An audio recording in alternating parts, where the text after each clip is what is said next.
महाकुंभ भी हो रहा है, तो उसमें आपको पता है, जाहिर है कि आप तो खैर वहां पे जाते भी होंगे, और जो साधु नागास आते हैं उनके बारे में ये कहा जाता है कि साल में एक दफा, साल में नहीं यानी जब जब जितने साल के बाद कुंभ होता है वो वहां पर पहुंचते हैं, उसके बाद फिर वो गायब हो जाते हैं। कहते हैं कि वो गुफाओं में, वो पहाड़ों पे रहते हैं।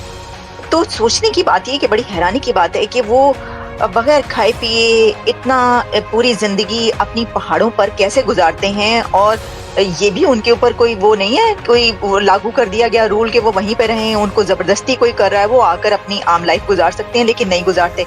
वो क्या चीज है जो उनको वहां पे जिंदा रखती है उस सिचुएशन में, और उनको उसमें इतना मजा भी आता है कि वो वापस अपनी लाइफ में भी नहीं आते? देखिए, सबसे बड़ा खेल का एनर्जी लेवल का है यहाँ पर। तो सबसे पहली बात तो ये लोग अपने आप को आम पब्लिक से दूर रखने का प्रयास करते हैं जहाँ तक संभव हो सके। तो they try to hide away from the public because उनका जो अपनी कॉन्शियसनेस का लेवल बहुत हाई है। ऐसा इंसान अगर आपके पास से भी निकल जाए ना, तो एक सामान्य इंसान अंदर से हिल जाएगा बुरी तरह से। उसके अंदर जो उसकी सोच है ना, सोच बदल जाएगी।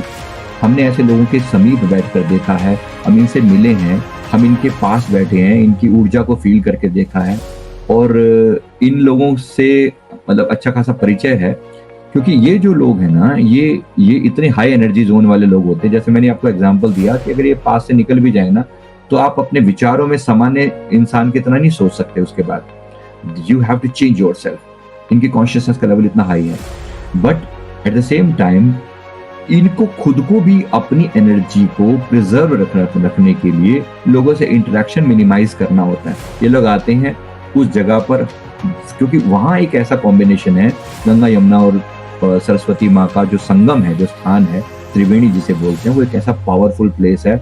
उस प्लेस पर जो ये घटना घटती है, जो भी 12 सालों के बाद, इस बार जो हो रही है वो 144 ईयर्स के बाद ये घटना हो रही है, कि इतनी हाई एनर्जी वहां पर होती है उस जगह पर। तो उस जगह का स्नान का जो नहाने का जो महत्व है वो बहुत हाई है। इसलिए लोग सिर्फ उसी पर्पज के लिए वहां पर आते हैं और फिर अपने अपनी जगह पर लौट जाते हैं। वास्तव में ये लोग क्या करते हैं, देखो, अपने शरीर के ऊपर कंट्रोल करते हैं, जिसमें हमारे जो शास्त्रों में लिखा है, पृथ्वी जल अग्नि वायु आकाश 5 तत्वों से मिलकर हमारा शरीर बना है।